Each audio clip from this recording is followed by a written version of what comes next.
Ok, muy buenas tardes. Buenos días para ustedes, jóvenes estudiantes que van a ver esta presentación en las primeras horas de la mañana del día de mañana. Am, Estoy proyectando, si Dios me lo permite, poder ya estar con ustedes el día miércoles. Para mañana ya entonces salir de la cuarentena y obtener entonces el visto bueno de un resultado negativo. Um, Se dieron cuenta que ustedes no tienen ejercicio esta semana. La razón por la cual ustedes no tienen ejercicio esta semana y sus compañeros de Humanidades y Ciencias A sí tienen es porque ellos los pude atender con una grabación y a ustedes y con una prueba práctica, de la cual ustedes también la van a hacer el día de mañana, junto a ver esta imagen o esta grabación, para poder entonces hacer el ejercicio ustedes el día martes de la otra semana. El día martes de la otra semana vamos a tener el ejercicio del tema anterior, que es la independencia de Panamá de España, y vamos a continuar con el desarrollo del tema de los primeros 20 años del periodo departamental. Creo que en el libro actual, en el libro nuevo, no tengo el nuevo se me quedó en el colegio, se llama La anexión del Istmo a la Gran Colombia. Comienza en la página 73. Entiendo que es el capítulo 5 también, ¿no? Pero al final el contenido es el mismo y habla sobre las convulsionadas primeras dos décadas del periodo departamental, eh, que es la década del 20 y la década del 30, donde se dieron varios acontecimientos relevantes dentro de la historia de Panamá. Entonces vamos a iniciar con esto. Vuelvo y les repito, si queremos tomar en consideración, estos serían como, podríamos decir, los primeros 20 años del periodo departamental. ¿Okay? Aquí dentro de esos primeros 20 años hay varios acontecimientos.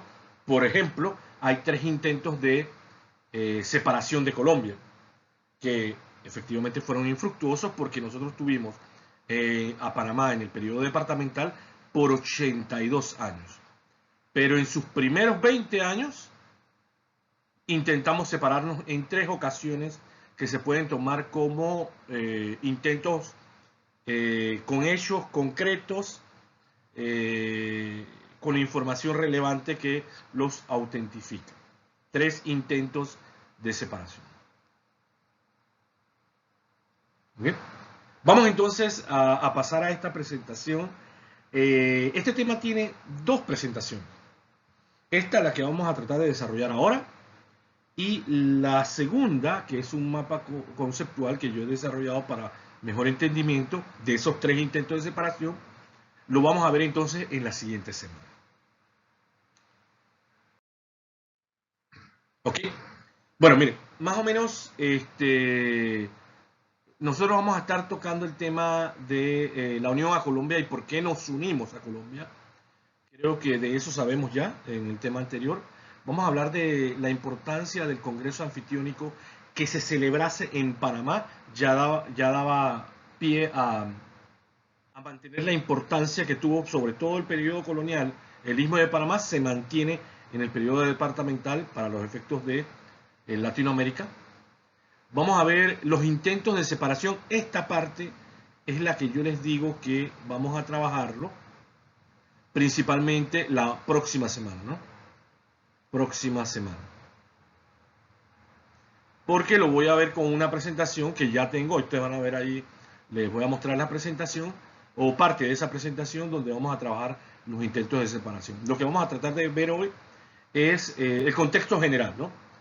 La importancia del Tratado Mandarino-Biclac, después vamos a ver la fiebre del oro, la construcción del ferrocarril, que esto sí lo vamos a ver ya en el capítulo posterior. Creo que estas Estos capítulos están para el libro viejo que yo tengo, pero vuelvo y les repito, tan pronto yo tenga el libro nuevo, yo les puedo cambiar la presentación para que tengan las páginas correctas. Por eso les menciono que me parece que en el libro de ustedes comienza en la página 73. Creo que comienza aquí, en la página 73, en el libro nuevo, ¿no? Vamos entonces directo a lo que vinimos, ¿no? Y aquí está el mapa conceptual de los tres intentos de separación de Colombia, los tres intentos oficiales.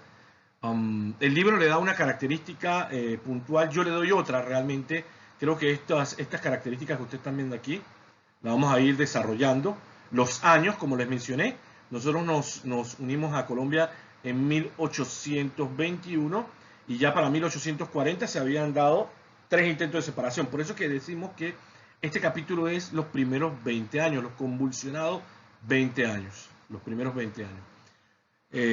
Podríamos decir como una interpretación histórica, no tuvimos luna de miel.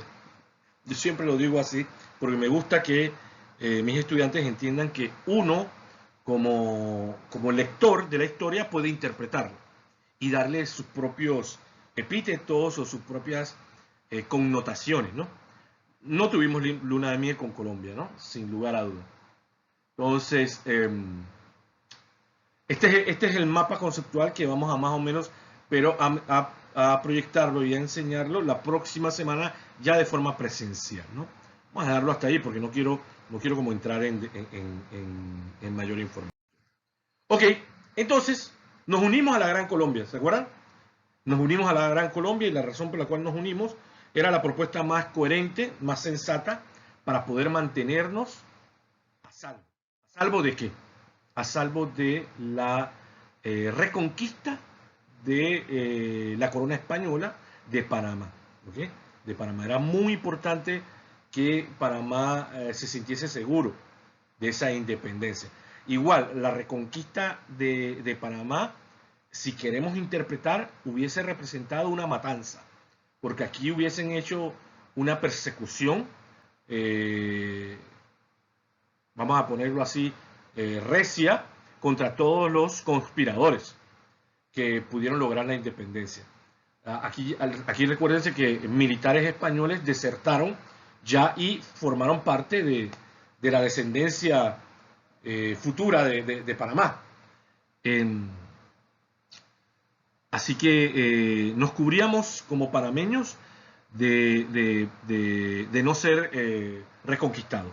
Y Colombia, con las aspiraciones de Simón Bolívar, nos permitía una mayor seguridad. ¿Se acuerdan que yo les había mencionado que había la opción de poder unirnos a la Gran Colombia, que era una organización mucho más fuerte, estable, militarmente mucho más capacitada, que a la Confederación de Países Centroamericanos? Entonces creo que la decisión fue correcta. También les había comentado que de ahí es que viene muchísimas maneras como nos llaman Centroamérica y Panamá, como si Panamá no fuera parte de Centroamérica. También les he dicho que a raíz de eso, Panamá tiene mayor historia hacia Suramérica que hacia mismo Centroamérica. Aquí tenemos entonces, estaba Panamá, estaba Ecuador, ¿okay? Vamos a ponerlo aquí, Panamá, Ecuador, Gran Colombia, total, Colombia y Venezuela. Aquí en Bogotá estaba la capital de la Gran Colombia. En algún momento se llamaba el departamento de Cundinamarca, la Gran Colombia. Incluía entonces todo lo que era el istmo, que yo les comento que llegaba hasta un poquito más en las costas, hasta Nicaragua, más o menos, ¿no? Después, Panamá obtiene el departamento del istmo. Es el primer nombre realmente que se le puede dar a este istmo, el departamento del istmo. Y quedaría entonces el departamento del istmo, Colombia, Ecuador y Venezuela. Esta unión parecía ser muy fuerte, ¿no? Así como un poquito compacta, en teoría, pero en la práctica había sus diferencias muy marcadas. ¿Okay? Vamos a seguir entonces con los detalles. Ya, vamos a tratar de trabajar un poquito puntualmente algunas cosas. Ok, aquí está. La temática de esta lectura. Yo les recomiendo, estudiantes, que ustedes tienen que leer sus libros de clase. Frente a estas grabaciones, frente a las explicaciones que yo doy en clase, los que toman apuntes, los que no toman apuntes, es importante que ustedes lean. Es importante que ustedes solidifiquen lo que yo les estoy compartiendo. Que no pretendan aprenderse las cosas nada más de oído. A algunos les podrá ir bien, pero a la gran mayoría no. Entonces es importante, clase tras clase, que ustedes presten atención, que ustedes tomen apuntes. Eso es muy importante, tomar apuntes. Y vamos a tratar de trabajar estos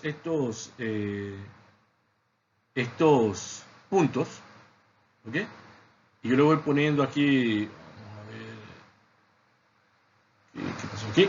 Permítame un momento. Ok, ahora sí. Ok, vamos a ver esto. José de Fábrega, ¿ya se acuerdan de quién es José de Fábrega? José de Fábrega fue el criollo panameño, criollo español, perdón, nacido en Panamá por ser criollo. Fue el encargado cuando se fue el virrey José Murguión, se fue a pelear a Quito. Él se quedó encargado y pudo dirigir militarmente la independencia de Panamá de España, sin derramamiento de sangre, logrando persuadir a los militares que había en Panamá de no alzarse en armas y no hubiese ningún derramamiento de sangre. José de Fábrega, el gobierno colombiano, dando la importancia que tuvo en esa gesta de independencia de Panamá de España, le da el título de jefe del istmo. Pero era un jefe del istmo honorario, porque desde el punto de vista de la administración, era un florero, ¿no? En medio de la sala. Es decir, estaba pintado en la pared, pues. O era un artículo, vamos a decir, decorativo, pues. Lo nombraron el 28, ¿no? El 28 de noviembre, vamos a ponerlo aquí, 28 de noviembre. Y ya para no me equivoco si ese es el 3 de, lo voy a buscar, porque para que se den cuenta que el 9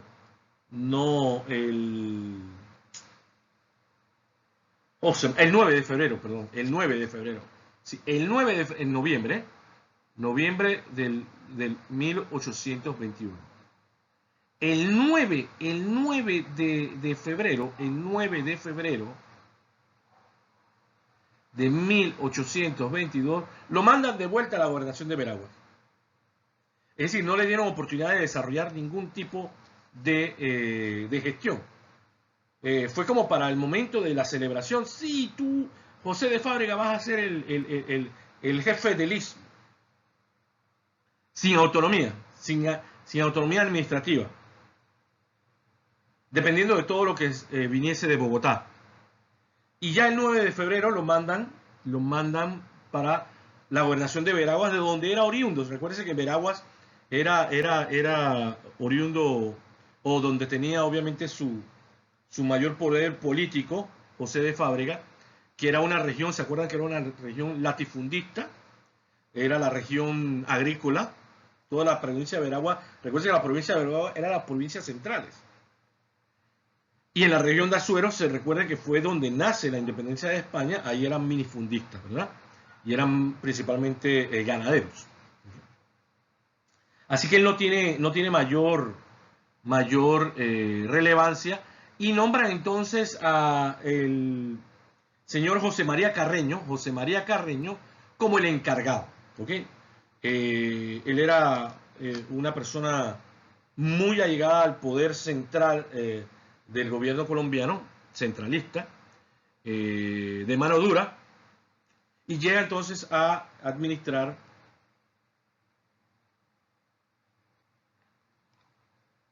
el naciente departamento del Istmo, ¿no? Aquí es importante entonces darles a conocer algunos detalles sobre qué diferencias. ¿Se acuerdan que habíamos hablado en la clase anterior de las diferencias que había en las regiones dentro del istmo? Teníamos 3 regiones. ¿Se acuerdan que yo les voy a volver a hacer este? ¿Ok? ¿Se acuerdan? Okay, aquí está el istmo de Panamá.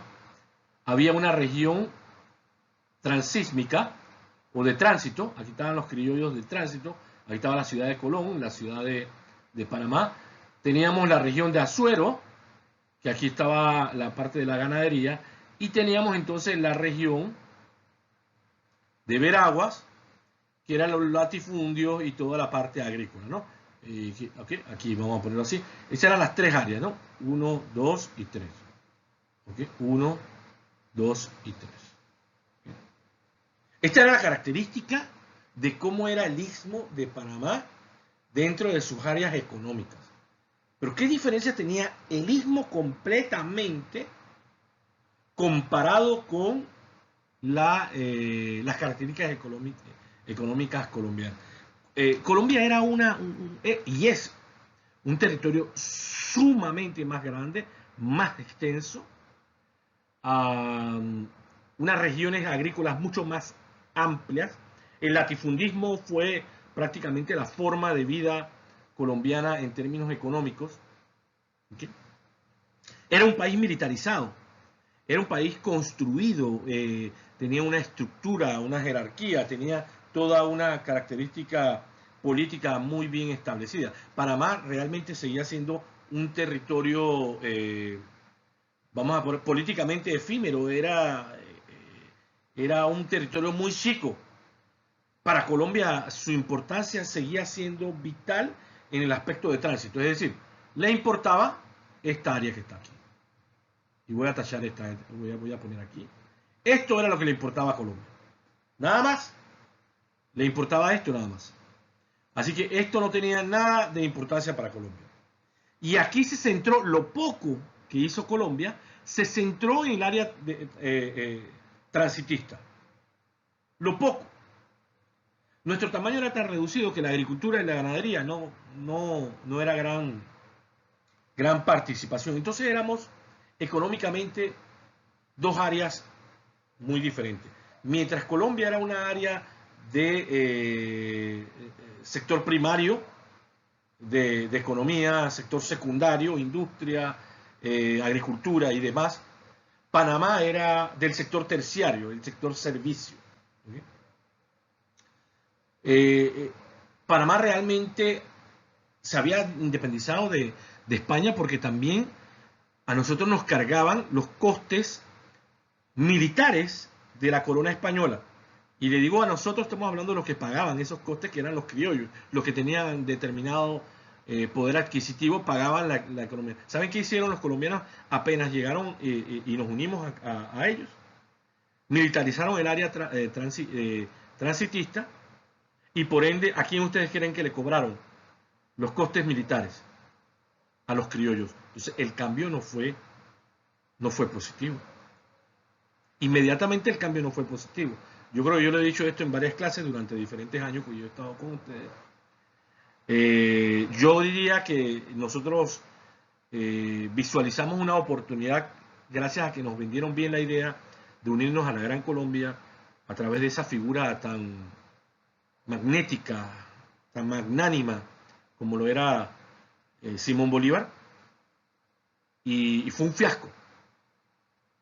Panamá representaba, lo dije el año pasado, me acuerdo, como un terreno que tú tienes allí, que lo quieres, porque sabes que en algún momento te va a generar, en años siguientes, subsiguientes, en 2, 3, 4, 5, 6 décadas, te va a generar mucho dinero.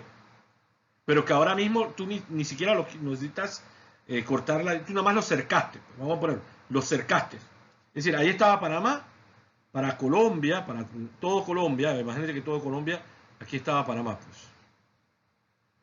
¿Ok? Aquí estaba, todo esto era Colombia. De Panamá, ellos cercaron y dijeron, ok, esto es de nosotros ya ahora. ¿Ok? Pero déjalo en el abandono ahí y crecía la hierba. ¿Ok? Mientras el manejo económico, político, se daba en Bogotá y en todo lo relacionado a lo que era Colombia. ¿Ok? Y acá abandonado. Así era. Yo les comenté que en estas vacaciones de final del año pasado me leí un libro de un sociólogo, colega, profesor mío. A mí me llamó muchísimo la atención porque estaba muy bien elaborado el libro, pero la tesis de él es que nosotros debemos estar agradecidos con Colombia y que realmente no había una nación panameña, había una nación de colombianos. Y todavía yo creo que se va con esa idea. Bueno, ya saben, ¿no? El día de ayer ganó la izquierda en Colombia por primera vez en toda su república y me imagino que el profesor debe estar muy contento. Ya sabrán por qué. Yo los mejores deseos a Colombia y espero que la situación no se torne al estilo del socialismo del siglo XXI, como lo llamaron en un momento, o la revolución socialista de Fidel en la década de finales del 50. Pero bueno, cada historiador, cada persona que quiere, vamos a poner, dejar sentar ideas, interpreta. A mí me parece muy presuntuoso decir que no había un sentimiento regionalista, por lo menos decirlo así, con esta división y vamos a decir, este abandono, que de aquí a aquí dijéramos, cónchale, no cuentan con nosotros, y de aquí llegase a nacer ese sentimiento de panameños, distinto a lo de Colombia. Donde si agarramos la teoría marxista, nuestra economía debía determinar nuestra superestructura. Así que si nosotros éramos una economía terciaria, teníamos una idiosincrasia distinta a las economías primaria y secundaria en Colombia. Así que me parece pretencioso decir que no había una nación o no se constituía una nación como tal, sino que era Colombia. Era Colombia políticamente, sí, mas sí creo que había una diferencia entre colombianos y panameños. O por lo menos los colombianos del Istmo.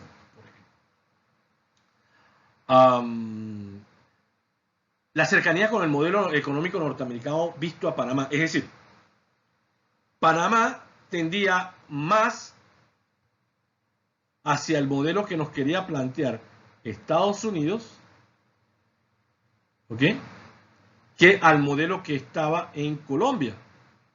Es decir, Colombia no podía crear en un territorio tan chico el modelo colombiano. Estas extensiones de agricultura extensiva, ¿no? Creo que el enfoque de Estados Unidos era que Panamá realmente tenía que ser potenciado a nivel del tránsito, como lo había sido por 320 años con las autopistas de los españoles, con el ferrocarril de Panamá. Bueno, no habíamos llegado todavía al ferrocarril de Panamá, disculpen.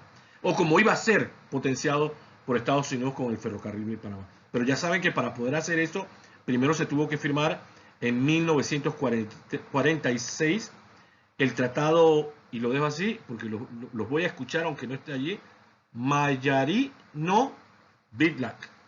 Ese tratado, recuérdense, es la primera intervención oficial, el primer interés manifiesto oficial diplomático de los Estados Unidos sobre su visión en Panamá. Y eso nos ha marcado hasta el día de hoy.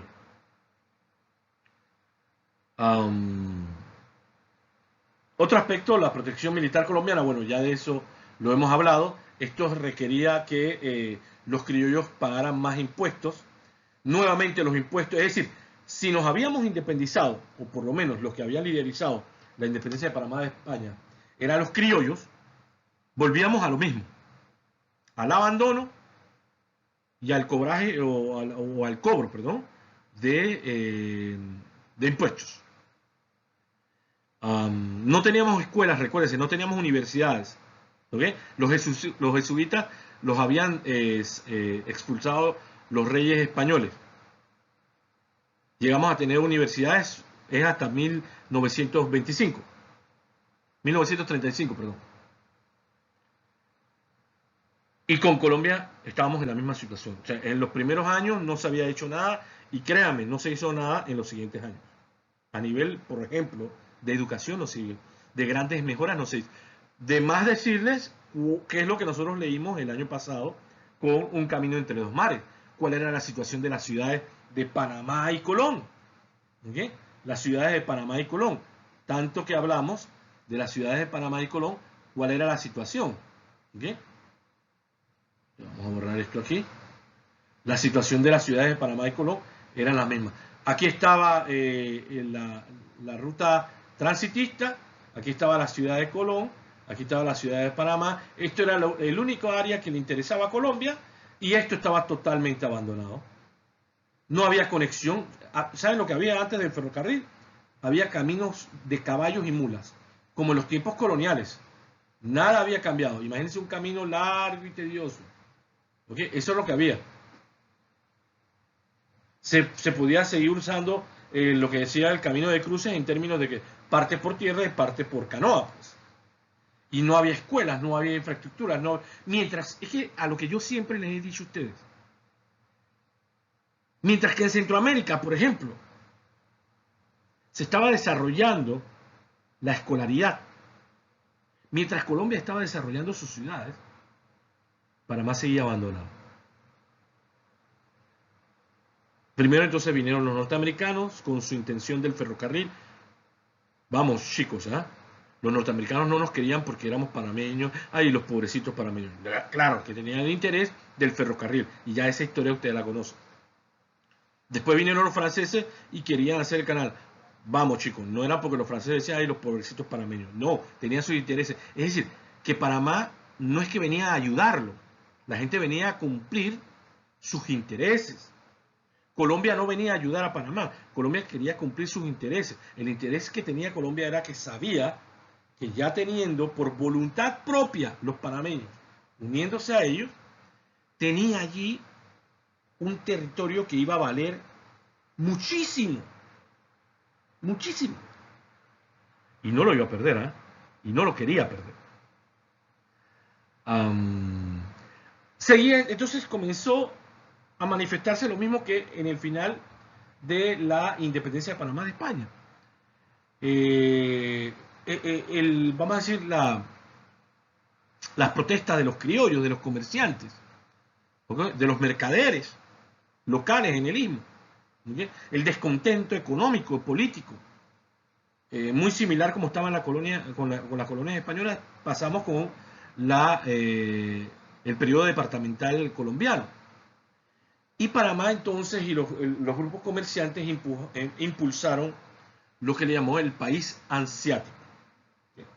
Y eso está, bueno, no sé en el libro de ustedes, pero realmente aquí está en las primeras páginas del capítulo 5, aparece lo de, o en la segunda página, ¿sí? Ok, el país ansiático. Algunos lo escriben, yo lo escribí con H, algunos lo escriben sin H. O me habré equivocado, creo que ansiático es sin H, ¿no? Vamos a borrarlo aquí. Chicos, todo esto es en vivo, ¿no? Esto es grabación en vivo, aquí ustedes saben que, y yo tengo la oportunidad de, así, creo que es así, porque hanseático creo que es original de la etimología alemana, porque de ahí viene Hans, de la etimología alemana, y creo que en alemán sí se escribe con H, creo, ¿no? O me podré equivocar, pero tomen eso en consideración. ¿Qué es un país ansiático? Realmente lo que estaba pidiendo Panamá es cierta independencia económica, pero sin independizarse. Es decir, pónganse un lado, papá, mamá, dame una autonomía económica, pero no es que yo me quiero ir de la casa. Más o menos así. No, yo estoy bien aquí. Lo que quiero es generar dinero y que ese dinero me logre satisfacer lo que yo necesito. Imagínense a los comerciantes panameños en el istmo queriendo que Colombia soltara las riendas del manejo mercantil, pero no necesariamente separándose de Colombia. Entonces, ¿a qué quería entrar Panamá? Panamá quería entrar al concierto de naciones que generasen intercambio económico con Panamá. Por ejemplo, miren lo que decía, y lo voy a leer del libro, ¿eh? Crear un país ansiático, un territorio autónomo que a lo interno pudiera realizar el comercio libremente, pero a lo externo estuviese protegido por Gran Bretaña, Francia y los Estados Unidos de Norteamérica. ¿Okay? Es decir, no es que Colombia perdía a Panamá, pero en el término de su estructura económica, estuviese aliado con estas grandes potencias, que era Francia, Estados Unidos y Gran Bretaña. Wow, ¿quién mejor que ellos tres, no? Sí, ya lo hemos visto. Entonces, esto fue una posibilidad que se dio. Aquí el libro hace la división y es importante. Simón Bolívar tenía una característica de una visión política centralista. Es decir, Simón Bolívar, que de por sí eso le cuesta que Bolívar pierda cierto carisma, cierta simpatía, porque tanto poder que se le iba a dar con el concierto de naciones llamado las naciones latinoamericanas, que ese era el proyecto que él quería hacer, y que él iba a ser nombrado, el presidente era prácticamente nombrar a un dictador. Para sus opositores le estaban dando mucho poder a Bolívar. Y Bolívar tenía la mentalidad del centralismo. ¿Okay? Mientras la corriente santanderina, ¿okay? Del vicepresidente Francisco de Paula Santander, era una corriente federalista, era una corriente más que centralista, ¿okay? De cierta autonomía. Eran dos corrientes distintas y estas corrientes ustedes las van a ver durante el periodo departamental. Es más, de aquí nacen las batallas entre liberales y conservadores. Los liberales estaban en esta área y los conservadores eran más bolivaristas. O sea, los conservadores eran bolivaristas y los liberales eran santanderinos. Y recuérdense que para la separación de Panamá de Colombia nos apoyaron los liberales. Aunque al final la crema de los representantes de la Junta Revolucionaria de Gobierno también era de líneas conservadoras, ¿no? Dentro del conservacionismo había algunas vamos a decir, categorías, ¿no? Y esta era la realidad que se tenía. Hasta este punto es importante dar a conocer que durante esos 20 años estábamos teniendo similares condiciones a como la tuvimos en el periodo colonial. Así que, ¿cómo podría decir yo? Podría decir que cambios como tal no hubo. Nos cambiaron de repente del color de la ropa, pues. ¿Bien? Ya no era la bandera de la monarquía española, ahora ondeaba la bandera de la Gran Colombia. El señor Simón Bolívar tenía su propia, vamos a ponerlo así, tarea, ¿no? Recuérdense que él tenía la tarea de unir a los pueblos latinoamericanos en un solo país. Él desarrolla lo que se llama la Carta de Jamaica. Okay, la Carta de Jamaica. La Carta de Jamaica fue un escrito donde él deja sentado cuáles son los objetivos. Y esto lo vamos a ver cuando pase un par de slides. Solamente les voy a comentar aquí rápidamente ciertos objetivos de lo que él visualizaba como una potencia latinoamericana. Y yo les he comentado a ustedes porque se han dado cuenta que, si bien es cierto, nosotros en Undécimo, cuando vimos Historia del Canal de Panamá, prácticamente avanzamos bastante. Ahora vamos a comenzar a ver un poquito más en detalle interno. Nosotros hemos podido navegar sobre eventos, elementos que estamos como refrescando, ¿no? Y yo siempre les he comentado con esto de la Carta de Jamaica, que Bolívar sí tenía una misión de unificación, que podía ser vista de forma positiva para darnos cierta fortaleza, pero de forma negativa en quién iba a detentar el poder. Para los efectos de América, ¿cuál era? Y les decía yo, ¿cuál era la potencia que estaba germinando? Ya se había consolidado como una potencia desde 1776, los Estados Unidos de Norteamérica. ¿Ustedes creen que los Estados Unidos de Norteamérica quería tener alguna amenaza de una unión de países latinoamericanos que podía generar una fortaleza militar, una fortaleza de decisión frente a los intereses de la doctrina Monroe, por ejemplo? No lo quería, ¿no? Así que Bolívar deja claramente establecidos sus intereses en esa Carta de Jamaica, que impulsa entonces el desarrollo de este Congreso Anfitriónico, donde él pretende, con el consenso de los países latinoamericanos y con los principales delegados de cada uno de los países latinoamericanos, sentar las bases de cómo lograr esto. Estados Unidos iba a estar invitado, estaba invitado también. Estaba invitado a ser partícipe de todo esto, pero ya ustedes saben qué posición podía tener Estados Unidos. Por ejemplo, para este Congreso Anfitriónico que se realizó en Panamá en 1825, o sea, estamos hablando de 4 años después de la independencia. Ya había posiciones, por ejemplo, como Brasil, Argentina, ya manifestaban cierto recelo.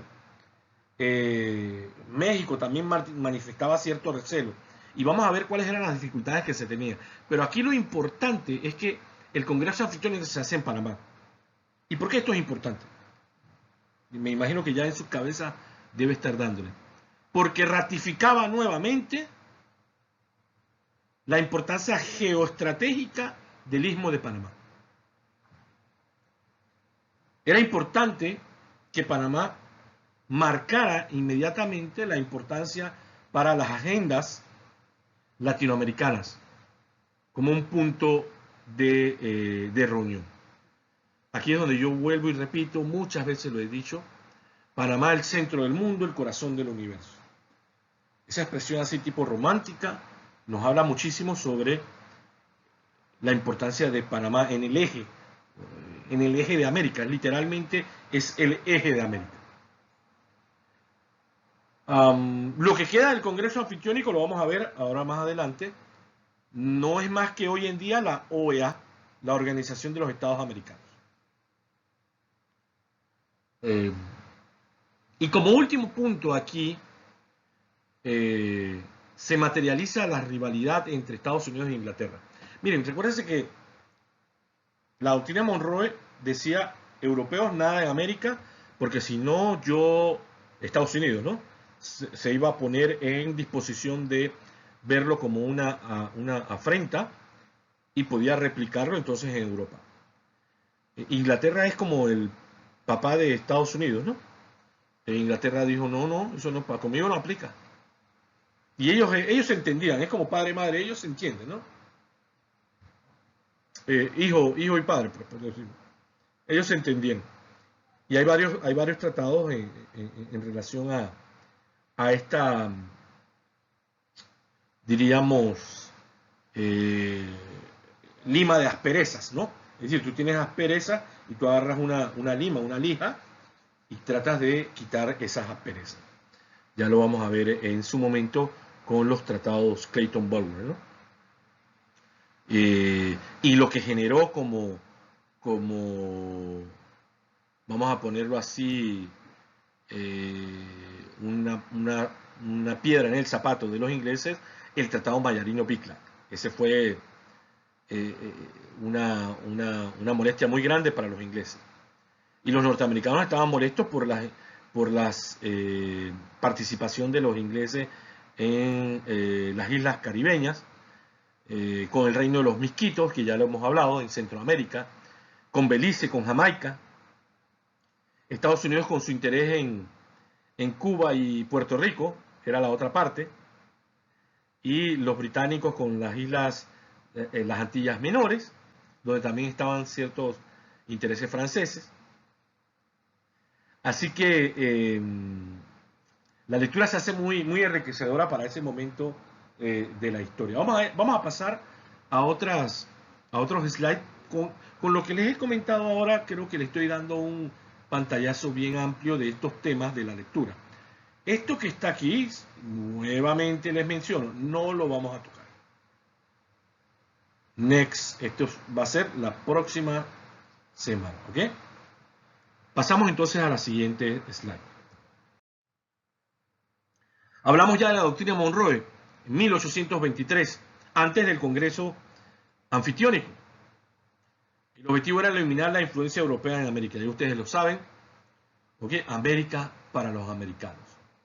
Toda tentativa europea era una amenaza a la paz y a la seguridad de los estadounidenses. Y esto lo tuvieron muy a pecho en la diplomacia norteamericana y en la política internacional con lo que respecta a el concierto de naciones en América, ¿no? Vemos entonces el nacimiento de los Estados Unidos. Yo creo que esto también es un poquito contextual.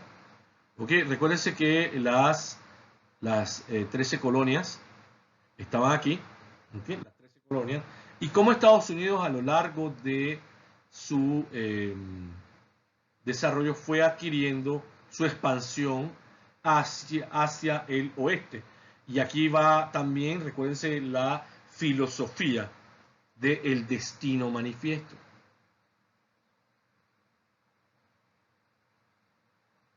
Destino manifiesto.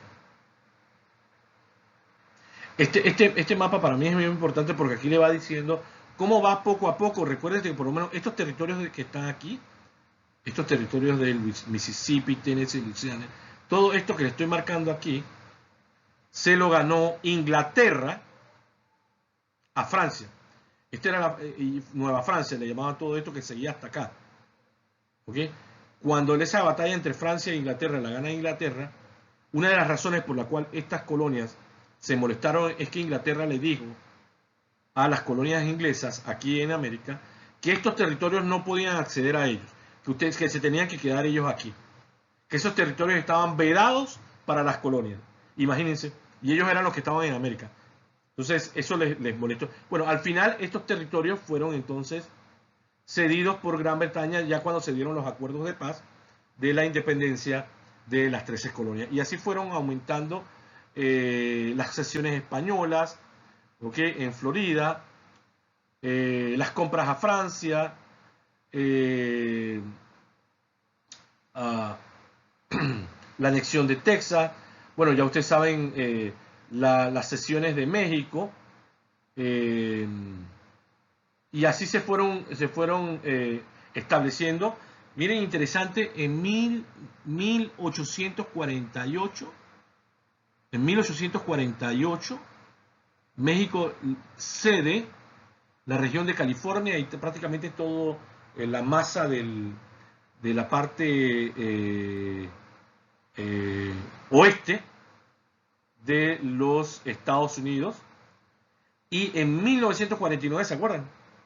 La fiebre del oro en California. Y ya ustedes saben qué representó la fiebre del oro en California, que es esto que les estoy diciendo, para Panamá, ¿okay? Para Panamá en cuanto a la creación del ferrocarril de Panamá principalmente, ¿no? Y la necesidad de pasar, recuerden que el oro estaba acá y donde se procesaba y donde estaba el aparato político y económico de los estados estaba del lado de acá. Y era imposible pasar ese oro por acá, por las situaciones ya antes conocidas, sin tener esto es extremadamente grande, sin tener un ferrocarril y una seguridad. Era mejor pasar entonces por Panamá, y por eso se pasaba por Panamá hacia la costa este de los Estados Unidos. Solamente como manera de ir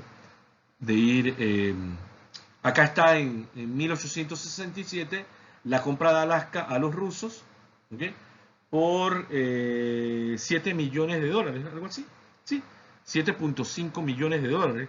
Solamente para que sepan, 40 millones pagó Estados Unidos por la concesión Salgar White para poder comprarle a los franceses la concesión, y por Alaska, que es un territorio no sé cuántas veces más grande que Panamá, pagaron sí, 7 millones de dólares, creo que es, para ese tiempo, ¿no? Los rusos no sabían la riqueza que había en Alaska. El Congreso Anfitriónico, ya lo vimos, las posiciones eh, de España. España intentó diplomáticamente persuadir a algunos países, pero ya era imposible que España pudiese manejar los intereses en América. La última dependencia colonial española fue Cuba, ¿no? Cuba fue la última, vamos a poner aquí Cuba, española, y aquí está la famosa guerra hispanoamericana, ¿no? Que ganó Estados Unidos, ¿ok? Y España pierde su último reducto colonial en América, ¿no? La recién declarada doctrina Monroe, ya les dijimos, 1823, estas eran las condiciones. Pero ¿qué buscaba el Congreso Anfitriónico? Buscaba la unión comercial, la unión política y la unión militar. Era realmente hacer un mega estado. Y ese mega estado unido competía con la doctrina Monroe y los Estados Unidos de Norteamérica. Entonces, esa era la razón de la posición norteamericana frente a esta unión. Ok, los objetivos, ya vimos, una unidad política, un ejército en común, una organización continua. ¿Qué quiere decir eso? Si bien es cierto, iban a ser estados asociados en una gran república, una gran organización, se tenía que ir trabajando bajo la marcha dentro de los objetivos una forma de estructura política, porque había diferentes intereses de los países. Por ejemplo, todavía existían las rivalidades de las naciones en términos económicos, en espacios políticos o en espacios económicos. También no se tenía todavía establecidas todas las fronteras o los limítrofes geográficos de cada una de las naciones. Y eso comenzaba a generar roce entre las naciones. Una cuestión es que se establecían los estados y las repúblicas, y dentro de las repúblicas, por ejemplo, si aquí había una república, vamos a ponerlo de otra forma. Aquí estaba Brasil y aquí estaba Colombia. Vamos a poner, este es Brasil y este es Colombia. Quiero explicarles esto un poquito. Había pobladores que todavía no se establecían como o colombianos o brasileños. Es decir, las naciones, aunque se habían establecido ciertos limítrofes, las naciones estaban extrapoladas, ¿no? No estaban divididas, podían estar extrapoladas. Habían intereses nacionales mixtos en diferentes estados. Entonces, no era tan fácil hacer esto. La organización continua era muy importante. Y un arbitraje regional para los conflictos, que es por lo cual se hace la Organización de los Estados Americanos. Lo hemos hablado, la OEA, o estos organismos regionalistas, ¿no? Bien. Estos eran los objetivos. ¿Qué pasó? La rivalidad entre las naciones impidió esa unidad política. La desconfianza de Simón Bolívar, recuérdense, se podía ver la figura totalitaria o totalizadora, dictatorial. En alguna ocasión alguien me preguntó, profesor, pero ¿no cree usted que eso de repente es una posición, de repente, vamos a decirlo así, como el tipo no tenía malas ideas, o sea, el tipo quería hacer una cuestión, dije el tipo, ¿no? Quería hacer algo para el bienestar de todos y se malinterpretó los intereses. Yo creo que ya quedará como una incógnita dentro de la historia, ¿no?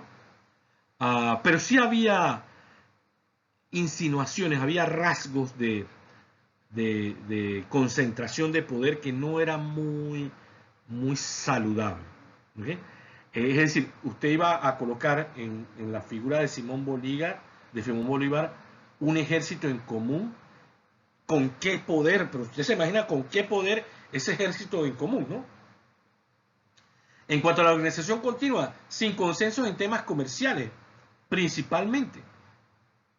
Los países, algunos decían, yo tengo que cargar, por ejemplo, esa era una posición de Brasil, por ejemplo, de Argentina, de México, decían, nuestras economías son más grandes y al final dentro de esta gran empresa llamado los países y la gran república bolivariana o como le queramos llamar, unos países más grandes económicamente iban a tener que cargar con las debilidades de otros. Entonces ya comenzaban los recelos prácticamente de cada uno de los países, ¿no? La oposición de los Estados Unidos a la integración defensiva, ojo con eso, ¿ah? Esta era la amenaza que no quería ver Estados Unidos, ¿okay? Creo que aquí le he dicho más o menos algunos aspectos.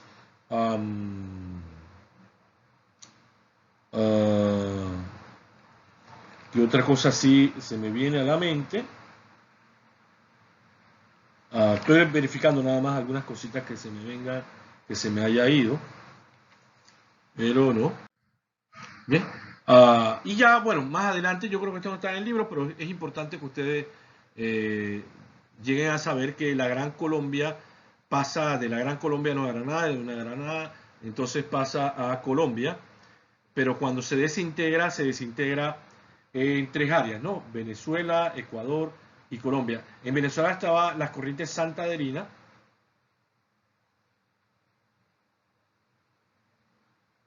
Acá estaba perdón. En Santander y aquí estaba la corriente bolivarista, ¿no? Sí, estamos bien, bolivarista. Y esto generó obviamente una división, ¿no? Deudas económicas para financiar las guerras emancipadoras, disputas por la capital entre neogranadinos y venezolanos, ¿okay? La contienda entre partidos liberales y conservadores, eso lo vamos a seguir viendo durante el periodo departamental, va a ser muy, muy importante. La posición de la Iglesia frente a las posturas del Partido Liberal, mientras los conservadores estaban muy pro la intervención de la Iglesia o la participación de la Iglesia en los asuntos políticos, los liberales le decían a la Iglesia, mantente alejada. Esa era la corriente liberal, mantente alejada de las decisiones políticas. Y eso generó obviamente unas fricciones que llevaron a la desintegración de la Gran Colombia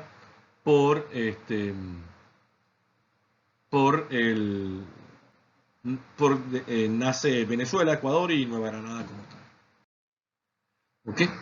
Y ya entonces aquí vamos a ver los intentos de secesión de la Gran Colombia, el de 1830, el 40 y 41, ¿no? Lo que no se puede tomar como una separación o un intento, yo creo que eso ya está más que establecido, lo vimos el año pasado, lo vamos a ver este año. El doctor Justo Arosemena con el Estado Federal de 1855 al 85 no fue necesariamente un intento de separación.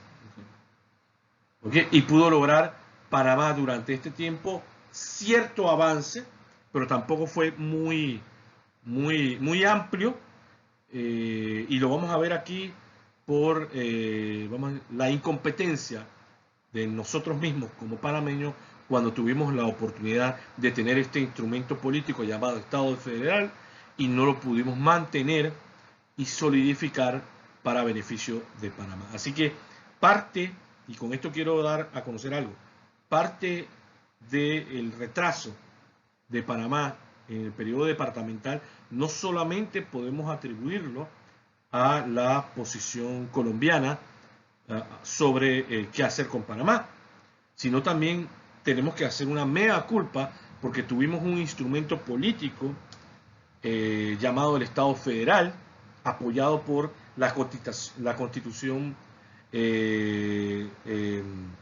liberal, la Constitución liberal que reinó durante 1855 al 85, de Río Negro se llamaba, la Constitución de Río Negro, y en ese periodo no es que nosotros avanzamos. Ya en este periodo, recuérdense, ya estamos viendo eventos como la inauguración del canal del ferrocarril de Panamá, la tajada de Sandía, ya estamos viendo las diferentes intervenciones norteamericanas, ya estamos viendo el proyecto y ya para 1885 ya estaba fracasando el proyecto francés, ¿sí?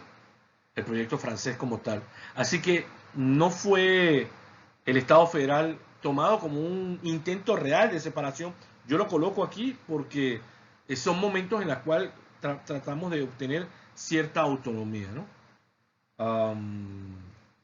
Ok, yo creo que con esto vamos a dejarlo aquí. Bueno, esto es lo de los partidos conservadores, que era un gobierno centralizado. Esta es la corriente bolivariana. Sí, vamos a terminar con esto. Y la corriente de santanderinas,